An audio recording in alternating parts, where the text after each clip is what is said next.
नमस्कार दोस्तों, आज 18 अगस्त 2024 को होने वाली RACIT परीक्षा के सभी प्रश्न उत्तर आप एक बार इस वीडियो से मिलान कर लें। हमने इस वीडियो में परीक्षा के सभी प्रश्न उत्तरों को सटीक व सही उत्तर देने का प्रयास किया है। हमारे पास सीरीज C है, आपके पास series A B C D कोई भी हो, कोई प्रॉब्लम नहीं है, क्योंकि सभी सीरीज के जो प्रश्न उत्तर हैं वो सेम ही मिलेंगे। तो फटाफट समझते हैं इन प्रश्न उत्तरों को। हमारा पहला प्रश्न है MOOC यानी मॉक का फुल फॉर्म क्या है। तो सही उत्तर है इसमें ए, मैसिव ओपन ऑनलाइन कोर्सेज। ए इसमें बिल्कुल सही है, मैसिव ओपन ऑनलाइन कोर्सेज। ठीक है। प्रश्न नंबर 2, प्रोजेक्टर को कंप्यूटर से जोड़ने के लिए आमतौर पर खालिस्तान केबल का उपयोग किया जाता है।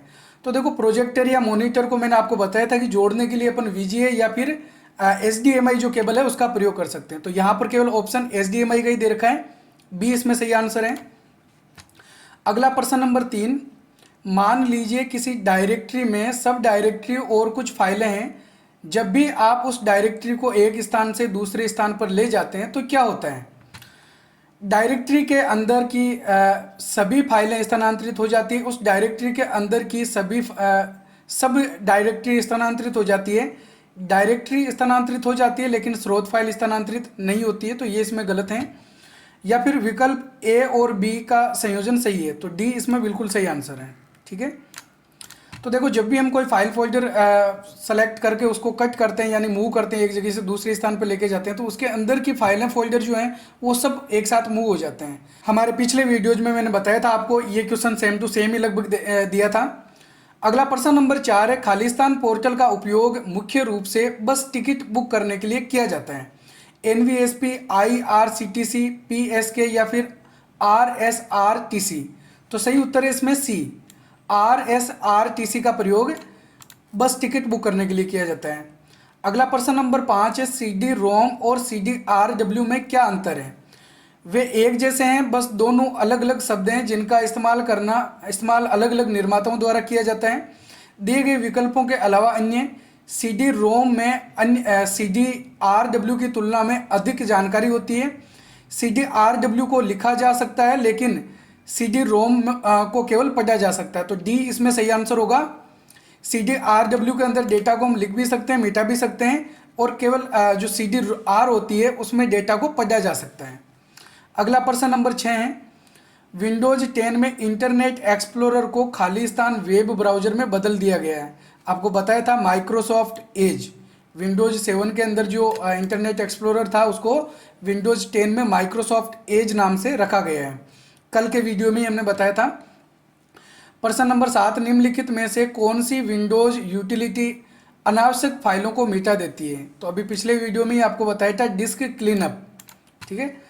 अगला प्रश्न नंबर 8, दुर्भावनापूर्ण सॉफ्टवेयर को नेटवर्क या इंटरनेट के माध्यम से आपके कंप्यूटर तक पहुंचने से रोकने में मदद करता है फायरवॉल। इसमें सही आंसर है। अगला प्रश्न नंबर 9, वर्तमान में विंडोज 10 में निम्नलिखित में से कौन सा आइकन पृष्ठभूमि में चल रहे प्रोग्राम को रखता है। System tray. तो देखो, सेम टू सेम क्वेश्चन मिल रहे हैं, जैसे क्वेश्चन मैंने आपको बताए थे सेम वैसे ही क्वेश्चन यहाँ पे आए हैं। अगला प्रश्न नंबर 10, निम्नलिखित में से कौन सा आपके कंप्यूटर सिस्टम के लिए दुर्भावनापूर्ण है। अपडेट एंड यूटिलिटी, एंटीवायरस या फिर फायरवॉल या फिर वायरस। तो वायरस जो है वो दुर्भावनापूर्ण होता है। ये भी लगभग सेम टू सेम ही क्वेश्चन मिलान हुआ है। अगला प्रश्न नंबर 11, विंडोज 10 में विंडो को मैक्सिमाइज करने का अर्थ है। तो मैक्सिमाइज फुल स्क्रीन पे करने के लिए किया जाता है। मेल लिखना, इसे डेस्कटॉप पर फिट करने के लिए विस्तारित करना, अंदर केवल फाइलों को ही डालना, या फिर इसे रिसाइकल बिन में खींचना। बी इसमें सही आंसर होगा, इसे डेस्कटॉप पर फिट करने के लिए विस्तारित करना यानी फुल स्क्रीन पे करना। अगला प्रश्न नंबर 12 है, ईमेल की खामी क्या हो सकती है। ए ऑप्शन दे रखा है, ईमेल को उपयोगकर्ता तक भौतिक रूप से पहुंचाने की आवश्यकता होती है। बी है, ईमेल कंप्यूटर को संक्रमित करते हैं। ईमेल भेजना बहुत महंगा है। ईमेल लोड होने में धीमा है। तो सही आंसर इसमें होना चाहिए ए। अभी देखो, ये कन्फ्यूजन वाला है, वैसे ए ही इसमें सही होगा जहाँ तक मेरा विचार है, क्योंकि ईमेल को भौतिक रूप से पहुंचाने की कोई आवश्यकता नहीं होती है। और जैसे दे रखा है, ईमेल कंप्यूटर को संक्रमित करते हैं, तो ईमेल में अगर कुछ फिशिंग आते हैं या कुछ वायरस आ जाते हैं तो वो संक्रमित कर सकते हैं। ईमेल भेजना बहुत महंगा है, तो इतना महंगा तो वैसे नहीं है, इंटरनेट है तो भेज सकते हैं, फिर भी हो सकता है। ईमेल लोड होने में धीमा है, तो इंटरनेट कनेक्शन सही है तो लोड होने में कोई ज़्यादा टाइम नहीं लगता है, लेकिन फिर भी इसमें ज़्यादातर जो चांसेज है वो एक हैं। अगला प्रश्न नंबर 13 है, किसी ऑब्जेक्ट की प्रॉपर्टीज तक पहुंचने के लिए माउस की किस तकनीक का उपयोग करना होता है? ड्रैगिंग, राइट क्लिकिंग, ड्रॉपिंग या फिर शिफ्ट प्लस क्लिक करना? तो सही उत्तर है इसमें बी। हम किसी भी आइकन की प्रॉपर्टीज तक पहुंचने के लिए उस पर राइट क्लिक करके सबसे लास्ट वाला ऑप्शन प्रॉपर्टीज सेलेक्ट करते हैं। अगला प्रश्न नंबर 14 है, खालिस्तान मोबाइल ऑपरेटिंग सिस्टम का उदाहरण नहीं है। Android operating system, Windows phone OS, Apple iOS या फिर गूगल जेमिनी? तो डी इसमें सही आंसर है, गूगल जेमिनी। ये कोई operating system, mobile operating system नहीं है।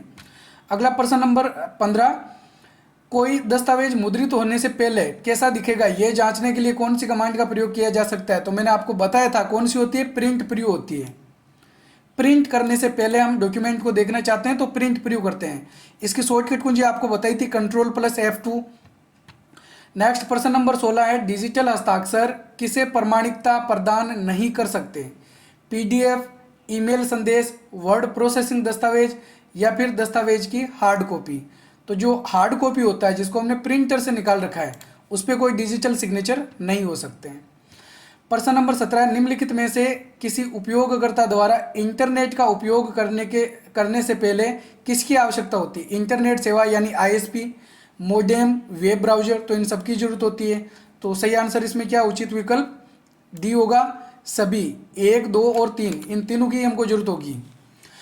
अगला हमारा प्रश्न नंबर 18 है, किसी दस्तावेज में एक नया पैराग्राफ एंटर करने की शॉर्टकट कुंजी क्या होगी? आपको आज सुबह के वीडियो में ही बताया था, क्या है? एंटर। नया पैराग्राफ लेने के लिए एंटर बटन दबाते हैं। जीमेल में कंपोज पर क्लिक करके क्या कर सकते हैं? एक ईमेल संदेश लिख सकते हैं, नया मेल किसी को भेज सकते हैं। तो आप एक ईमेल संदेश लिख सकते हैं, बी इसमें सही आंसर है। अगला प्रश्न नंबर 20 है, जब कॉलम जानकारी प्रदर्शित करने के लिए पर्याप्त बड़ा नहीं होता है तो निम्नलिखित में से एमएस एक्सेल द्वारा क्या प्रदर्शित किया जाता है? आज सुबह का ही जो वीडियो था, आज सुबह के वीडियो में ये मैंने बताया था, हैज एज एज। क्या होगा? हैज एज एज क्यों आता है? क्योंकि सेल जो है वो छोटा होता है और उसमें जो जानकारी है वो प्रदर्शित नहीं की जा सकती है। अगला प्रश्न नंबर 21 है, सुरक्षित वेबसाइट से संबंधित कथनों पर विचार कीजिए। इसके वेब पते को शुरुआत में हमेशा HTTPS होता है, तो जो सुरक्षित वेबसाइट होती है उसमें HTTPS होता है। इसमें ब्राउज़र विंडो फ्रेम में हमेशा एक पेड लॉक साइन होता है, तो बिल्कुल पेड लॉक का चिन्ह भी होता है। इसमें हमेशा .com होता है, ये जरूरी नहीं है। तो सही आंसर इसमें क्या है? सुरक्षित वेबसाइट 1 और 2, विकल्प 1 और 2 सही है। अगला प्रश्न नंबर 22, MS पावरपॉइंट 2010 में यदि आप प्रेजेंटेशन को समाप्त करना चाहते हैं तो आपको दबाना होगा, एस्केप कुंजी दबाते हैं अगर हमने स्लाइड शो कर रखा है और उसको बंद करना हो तो ESC कुंजी, एस्केप कुंजी। तो यह मैंने आपको काफ़ी बार बताया है क्वेश्चंस में। प्रश्न 23, निम्नलिखित में से वर्तमान या सक्रिय विंडो को बंद करने के लिए किस शॉर्टकट कुंजी का प्रयोग किया जाता है? आज सुबह के ही वीडियो में बताया था कि कंप्यूटर को शटडाउन करने या किसी प्रोग्राम को बंद करने के लिए Alt+F4 का प्रयोग करते हैं। अगला प्रश्न नंबर 24 है, निम्नलिखित में से कौन सा सर्च इंजन है? इंटरनेट एक्सप्लोरर, फ्लैश, गूगल या फायरफॉक्स? तो बिल्कुल सही आंसर है इसमें सी, गूगल। ठीक है। अगला प्रश्न नंबर 25 है, मेमोरी की इकाइयों TB, KB, GB, MB को सही क्रम में व्यवस्थित कीजिए। TB, MB, GB, KB, MB, GB, TB, KB, TB, GB, MB, KB, ये सही है इसमें सी। सबसे बड़ी इकाई जो है वो TB है, TB से छोटी GB और GB से छोटी MB, MB से छोटी KB। और एक विकल्प है इसमें GB, MB, KB, TB, ये भी नहीं है, तो C इसके अंदर बिल्कुल सही आंसर है। ठीक है, TB से छोटी GB, GB से छोटी MB और MB से छोटी KB है। अगला प्रश्न नंबर 26 है, MS एक्सेल 2010 में निम्नलिखित में से कौन सा चार्ट का प्रकार नहीं है? एरिया, रेक्टेंगल, पाई या लाइन? तो एरिया, पाई और लाइन होता है, रेक्टेंगल चार्ट नहीं होता है। अगला प्रश्न नंबर 27 है, सीपीयू निम्नलिखित दो छोटे घटकों से बना है, एएलयू और सीयू, रैम और रोम, एएलयू और रैम, या फिर रैम और सीयू। सही उत्तर है इसमें ए। वैसे मैंने आपको कल शाम की जो लाइव क्लास थी हमारी 6 बजे की, उसमें मैंने बताया था सीपीयू की full form, CPU, ALU, MU और सीयू, इन चारों की फुल फॉर्म मैंने आपको लाइव चैटिंग करके बताई थी।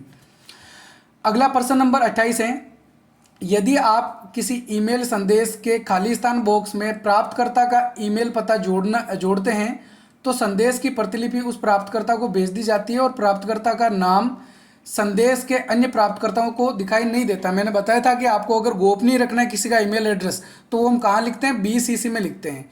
बीसीसी की फुल फॉर्म क्या होती है, ब्लाइंड कार्बन कॉपी होती है। अगला प्रश्न नंबर 29, निम्नलिखित में से कौन कंप्यूटर सिस्टम में हार्डवेयर के उदाहरण हैं, इनपुट और आउटपुट डिवाइस। तो बिल्कुल सही आंसर यही हो जाएगा, इनपुट और आउटपुट डिवाइस हार्डवेयर ही तो होते हैं। एमएस वर्ड और एक्सेल हार्डवेयर नहीं है, एमएस पेंट और मैथ टूल भी हार्डवेयर नहीं है, गूगल क्रोम और मोजिला फायरबॉक्स भी हार्डवेयर नहीं है, ये तो सॉफ्टवेयर के उदाहरण हैं। अगला प्रश्न नंबर 30 है, ग्राफिकल चित्र जो किसी ऑब्जेक्ट जैसे फाइल, फोल्डर आदि का प्रतिनिधित्व करते हैं आइकन कहलाते हैं, है ना। मैंने आपको बताया था डेस्कटॉप पर फाइल, फोल्डर आइकन होते हैं। कई बार मैंने उनको आइकन के नाम से, कई बार फाइल फोल्डर के नाम से, कई बार दोनों को अलग अलग मैंने रख के आपको बताए थे। अगला प्रश्न नंबर 31 है, www.nvsp.in पोर्टल का उपयोग निम्नलिखित में से नहीं किया जा सकता। एनवीएसपी पोर्टल का प्रयोग क्या नहीं होता है, तो आज के वीडियो में मैंने बताया था एनवीएसपी पोर्टल का प्रयोग होता क्या है।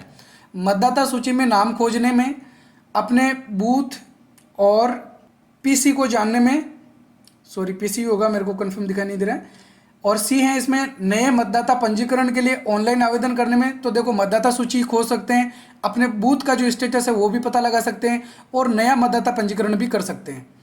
मतदाताओं को ईमेल भेजने के लिए, यानी ईमेल हम मतदाताओं को एनवीएसपी पोर्टल के माध्यम से नहीं भेज सकते हैं, तो डी इसमें सही होगा। प्रश्न 32, खाली स्थान एक एप्लीकेशन सॉफ्टवेयर है जो शिक्षकों को केवल व्याख्यान देने और ब्लैक बोर्ड पर लिखने की तुलना में अपने पाठ को अधिक गतिशील तरीके से प्रस्तुत करने की अनुमति देता है। MS Word, Excel, PowerPoint या एक्सेस। तो सही आंसर क्या होगा इसमें, सी, एमएस पावर पॉइंट। कल के वीडियो में मैंने बताया था कि पावर पॉइंट में अगर हम स्लाइड शो करते हैं तो एक पेन टूल का प्रयोग भी कर सकते हैं, कंट्रोल पी के द्वारा, जिसके द्वारा हम स्लाइड शो करते समय लिख भी सकते हैं। अगला प्रश्न नंबर 33 है, कंप्यूटर सिस्टम का प्रत्येक घटक या तो खाली स्थान होता है, हार्डवेयर या सॉफ्टवेयर। तो सही आंसर इसमें यही होगा, कंप्यूटर का कोई भी भाग या तो वो हार्डवेयर होता है या फिर सॉफ्टवेयर होता है। ठीक है, कंप्यूटर के किसी भी भाग का हम नाम ले लेते हैं तो वो या तो हार्डवेयर है या सॉफ्टवेयर है, दोनों में से कोई एक होगा। अगला प्रश्न नंबर 34 है, एमएस वर्ड में खाली स्थान आपको कई दस्तावेजों को एक साथ देखने और तुलना करने की अनुमति देता है। Split screen, full screen, minimise, maximise. तो स्प्लिट स्क्रीन होगा, ये भी मैंने कल के वीडियो में ही बताया था। अगर हम विंडो के दो भाग करना चाहते हैं, विंडो को अलग अलग करके देखना चाहते हैं, तो स्प्लिट स्क्रीन वाला ऑप्शन चुनते हैं। अगला प्रश्न नंबर 35 है, निम्नलिखित एमएस वर्ड विकल्प को उसके विवरण के साथ सुमेलित कीजिए। इंडेंट, इंडेंट का प्रयोग किस लिए करते हैं, लेफ्ट राइट में खाली जगह छोड़ने के लिए, पैराग्राफ के दाएं बाएं खाली जगह छोड़ने के लिए। तो एक जो है उसका आंसर क्या होगा, क्यू।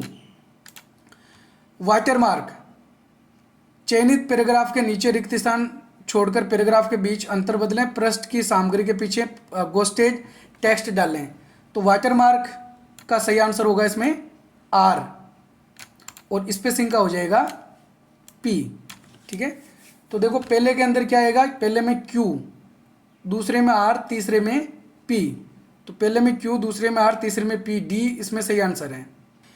तो ठीक है प्यारे दोस्तों, ये थे आज की परीक्षा के सभी प्रश्न उत्तर। आपको इस वीडियो के डिस्क्रिप्शन में इस पेपर की पीडीएफ फाइल का लिंक भी मिल जाएगा, आप उसे डाउनलोड कर सकते हैं। हमें कमेंट करके ज़रूर बताएं कि आपके कितने प्रश्न इनमें से सही हो रहे हैं। लगभग सारे जो उत्तर हैं वो बिल्कुल सही मैंने आपको दिए हैं। हमने इस वीडियो में आपको सभी प्रश्नों के बिल्कुल सही उत्तर देने का प्रयास किया। फिर भी अगर आपको कोई कुछ डाउट हैं तो आप हमें कमेंट करके बता सकते हैं। वैसे जल्दी VMOU की जो ऑफिशियल आंसर की है वो भी आ जाएगी, और इस परीक्षा का रिजल्ट आने में लगभग 1 महीने के आसपास का समय लग जाएगा।